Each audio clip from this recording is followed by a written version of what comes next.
Ndikulandireni pano pa Samavita TV. Musiku ya lero ndifuna ndikupaseni top 10 ya anthu olemera kwambiri ku Africa.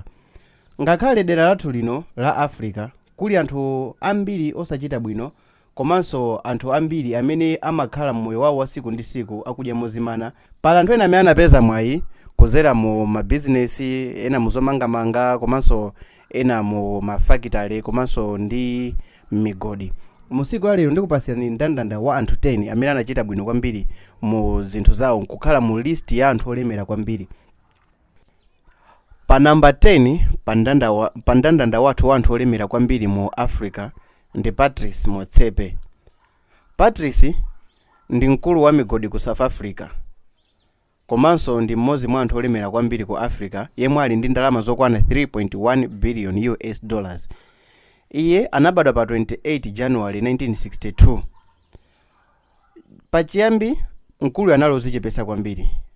Pambuyo pake anayamba kugwira ntchito zosiyanasiyana kuphatikizapo kugwira ntchito m'migodi asanakhazikise kampani ya migodi ya malasha yotchedwa Axo, komwe munthu imeneyo anali chairman. Mu 2008 Patrice adakhala munthu wakuda woyamba mu Africa kupezeka pa ndandanda wa Forbes Richest People in Africa list, ndipo yanali pa namba 335 mwa mabilionea okwana 400 amene anali pa list imeneyo pazikolonsera pansi. Amakhala ku Sandton kumene kuko ndi ku Johannesburg, ndipo mkazi wake Tsepo Motsepe ndi ana atatu onse amakhala kumene kuko ku Sandton. Pa namba 9 pali Naguib Sawiris amene ndi bilionea wa ku Egypt komanso wa malonda. Mkulu amene ndi chairman wa Weather Investment, komanso ndi wapa mpando wa Olascom Telecom Media and Technology Holdings. Iye ndiye wankulu mbanja lake, komanso mchemwene wake amene zinake ndi Nasif amene timona kusogoloko. Mkulu amene ali ndi ndalama zokwana 3.2 billion US dollars. Mu 2001 anayikidwa pa ndandanda wa Forbes Richest People in Africa pa namba 5 wokhala ndi ndalama zoyerekezedwa ndi 800 million US dollars nthawi imeneyo kuseri kwa Aliko Dangote. Pa namba 8 pali Abdul Samadi Rabiu. Iye ndi bilionea wa ku Nigeria, ndiye woyambisa komanso wapa mpando wa Bua Groups yemwe imagwira ntchito kupanga simenti, malo ogulisira nyumba, minda ya nzimbe, komanso malo ogulisira ku Nigeria. Mu 2021 mmene ndi chaka chatha, Forbes magazine idalemba kuti Mr. Richest Person in the World 2021 kuulula kuti ali ndi chuma chokwana 4.9 billion US dollars. Pa namba 7 Nathan Cash ndi bilionea wa business wa ku Swaziland amene yamasogolera gulu la Cash mmene machedwa kuti Cash Group, lomwe lili ndi ndalama zambirimbiri ku New York, ndipo amene amanyamula ma operation osiyanasiyana ya Jetro Holdings ndi mwini wa restaurant, komanso ali ndi madepoti ndi Jetro Cash and Carry.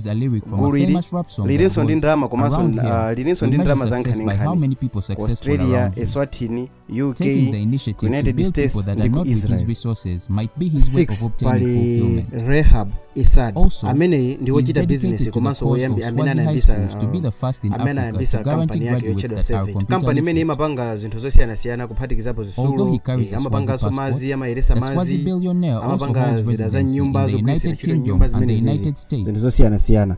Mkulu ameneyo khala kupanga mafakitolo osiyanasiyana kuti apindulire iye mwini komanso apindulire nzika za ku Algeria. Komanso kuphatikizapo zaka za mbuyozo adachita fandi kampani imene imafuna kupeza mankhwala a cancer. Today, technology gives you instant information on pretty much everything you do. He said, I run a vast operation in America, and I have instant information on everything I want to know. Pa number 5 pali Mike Adenoga amene ali pa namba 5 mu list yathu musiku wa lero. Ndi munthu olemera kwambiri ku Africa imene ndi mwini wake wa Globacom, yemwe ali ndi kampani ku Nigeria yolumikiza matelefoni. Mike ali ndi ndalama zokwana 6.4 billion malingana ndi Forbes magazine ya mchaka cha 2022. Munthu yitu alinso ndi mabizinesi ena monga kampani yofufuza mafuta imene ya Cannon Producing Company Limited, komanso malo okhala ngati Eco Atlantic City Project kapena kuti Eco Hotel and Resorts, ndege kuzera ma Aero Constructors Limited, komanso kupanga magesi kuzera mu Mozambique Energy Corporation Resources. Aliso ndi malo ena sopangira magesiso ku Sierra Leone, but then you have to be at a certain point in time in your business cycle. Pa number 4 pali munthu zina lake ndi Johan Rapet, mmodzi mwa anthu olemera kwambiri ku Africa. Johan Rapet amadziwika kwambiri pakati pa anthu olemera kwambiri ku Africa, nayenso ndi munthu wotchuka kwambiri ku South Africa, yemwe wakhala mkulu wa Richmond, omwe kale inali companies of financials Richmond ku South Africa komweko kuyambira 1984, komanso kukhala chairman mu 1988 pamene analowa m'malo mwa abambo wake Anthony Rapet. Mkulu ameneyi ali ndi makampani monga The Cutler, Van Cleef and Apples, AWC, ndi makampani ena ochuluka kwambiri amene mukuona pamene makampani ena amapanga zinthu zapamwamba kwambiri, ndiponso ali pagulu la makampani omwe adalowa m'malo mwa Forever Diamonds Limited. Pa number 3 ya list yathu pali munthu ameneyi zina lake ndi Nike. Chuma chake ndi chochuluka kwambiri chokwana 80 billion US dollars, potenga ndi Forbes Richest People in Africa list ya 2022. Amene Nike anangochita kulowa m'malo mwa munthu amene analipo mu nthawi imeneyo pa wa company ku company yochedwa South African Diamond Mining, and iyeso mkulu amene ndi othandiza kwambiri, ndi woziwika ndi zachifundo, amene anakhalapo chairman wa The BS Considerates Mines Limited, imene imachedwa kuti Detswana. Amene itu ndi company yaikulu yochita diamond ochuluka kwambiri pa dziko lonse lapansi, imadziwika kuti imapanga diamond ochuluka kwambiri pa dziko lonse lapansi. Mu December 2005 Nike anatula pansi udindo wake ngati wapampando wa The BS kusatira mgwirizano wa Anglo-American PLC okhuza company yolumikiza Diamond Trading Company International Limited. Kuyambira nthawi imeneyo wakhala kugwira ntchito zosiyanasiyana zachifundo kuzera mu The Nike Olemera Family Foundation, kuthandiza zinthu monga maphunziro, kuthetsa umphawi, kuteteza nyama zakutchire ndi zina zotero. Pa number 2 ya list yathu musiku lalero ndi pali mkulu amene zina lake ndi Nassef Salis. Munthu mkulu wake ndo jameta mona mbali wake ndo jameta mona kusogolo uja. Munthu amene ndi wachiwiri olemera kwambiri ku Africa. Iye ndi chairman komanso CEO wa OCI Group. Yes. Mkulu amene ndi mwana wa Ons Sawiris woyambisa Orascom Construction Industry imene machedwa OCI, mabizinesi akuluakulu aku Egypt. Wathandizira kwambiri kusogolera bizinesi ya bambo wake kuti ikhale mugwirizano wa maiko osiyanasiyana ndi ndalama zambiri zomwe amatenga mafactory ya fertilizer, malo opangira mafuta, komanso malo ogulisira. Akaswiri ena amakhulupirira kuti mkulu amene ikubwerako azalowa pampando wa bambo wake, azatenga udindo wa bambo wake pa udindo wa OCL umene tawutchula kale mwamba uja wa Orascom Construction Industries. Chuma cha mkulu amene ndi 9.2 billion US dollars malingana ndi ndandanda wa anthu olemera kwambiri umene umachedwa Forbes Richest People in Africa umene ndi wa 2022.